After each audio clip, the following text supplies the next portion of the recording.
there's only one way to find the holes in someone. I mean, how many revealing interviews have you seen where people were supposedly platformed, and in those conversations you reveal like the way that they look at the world is very flawed. Yeah. It's very easily pick apartable. You could just like go through it and say, well, this is illogical. This doesn't fit in with your whole philosophy of freedom. Like there's so many things that are inconsistent with the way you view this one thing. Like, why do you view this one thing this way?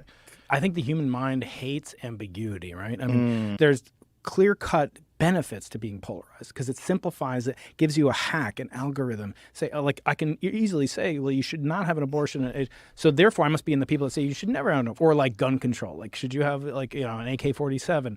Maybe. Should you have a tank-operated weapon? Probably not. Should you have a little boy? Well, you have a little boy and Fat Man yourself. But it's not of that kind, right? They're not that explosive.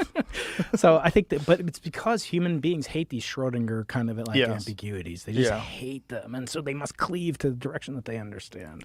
Yeah, it's a very unfortunate thing that doesn't get taught out of people. And instead of that, we teach them to subscribe to whatever ideology the teacher is promoting. And I think that's a real issue with people. We need to give people the space to figure out things for themselves and decide how they view all these different subjects, not have this predetermined group of questions and answers that that these are they're a part of the ideology. You must subscribe to them wholeheartedly, wholesale. And even by you, like apparently, so Lex mentioned that Andrew Huberman's Wikipedia page, because you platformed RF. I'm like, the guy's a Kennedy. Okay, first of all, he's Democrat. Right? Well, this is all that happened. If you don't, Andrew Huberman commented on a post that I made about Robert Kennedy Jr. He said, I think this is great. I hope more presidential candidates do long-form podcasts. That's it.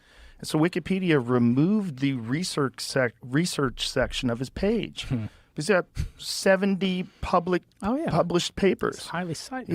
He's very well respected, and they removed that because they had decided that they were going to. I don't know what their thought process was, what their motivation was, but it appears that what they're doing is punishing him for what he said by labeling him in a very. They're maligning him in multiple different ways. I thought about saying like, well, you know who else Joe Rogan had on? This guy named Peter Hotez. Yeah, well, I try to have a lot of people on.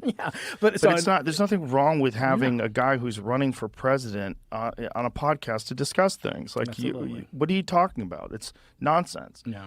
And the way they did that to Huberman. And that's it for today.